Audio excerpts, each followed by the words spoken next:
Hello everyone. ఈ month 13th నా friend marriage ఉందని చెప్పి అయితే నేను మా ఊరికి వెళ్ళాను. మదనపల్లి దగ్గర కేఎన్ఆర్ కన్వెన్షన్ హాల్లో అయితే మ్యారేజ్ ఉండే. నైట్ రిసెప్షన్కి అయితే వెళ్ళామన్నమాట. అక్కడికి వెళ్ళేసరికి స్టేజ్ మీద చాలామంది ఉన్నారు అని చెప్పి ఫస్ట్ ఫుడ్ తినేసి వచ్చి తర్వాత వెళ్ళాలి అనుకున్నాం. ఫస్ట్ ఫుడ్కి అయితే వెళ్ళిపోయాము. ఫుడ్ ఐటమ్స్ అయితే చాలా అంటే చాలా పెట్టారు. నేనైతే ఇక్కడ కొన్నే పెట్టించుకున్నా. ఇదేదో డేట్స్ హల్వా ఎక్సలెంట్గా ఉన్నింది టేస్ట్ అయితే.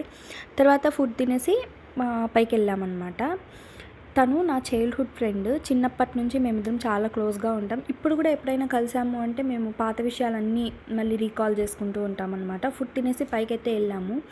ఆ రోజులే బాగుండే, మనుషులంతా బాగుండేవాళ్ళు. ఇప్పుడేంట్రా అంటే ఏ వానకు ఆ గొడుగు పట్టే వాళ్ళు ఎక్కువైపోయారనమాట. అంటే సిచ్యువేషన్ బట్టి మారిపోతారనమాట ఇప్పుడుండే జనాలు.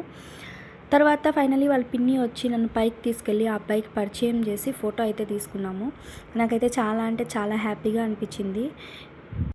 ఫైనలీ ఒక్క మాట అయితే గుర్తుపెట్టుకోండి, ఏ పెళ్ళికి వెళ్ళినా ఏ ఫంక్షన్కి వెళ్ళినా మనకి వాల్యూ ఇచ్చే చోటుకి మాత్రమే వెళ్ళండి. డబ్బుకి స్టేటస్కి వాల్యూ ఇచ్చే చోటుకి వెళ్ళారు అంటే అసలు మర్యాద ఉండదు. వీళ్ళైతే నన్ను చాలా బాగా రిసీవ్ చేసుకున్నారు.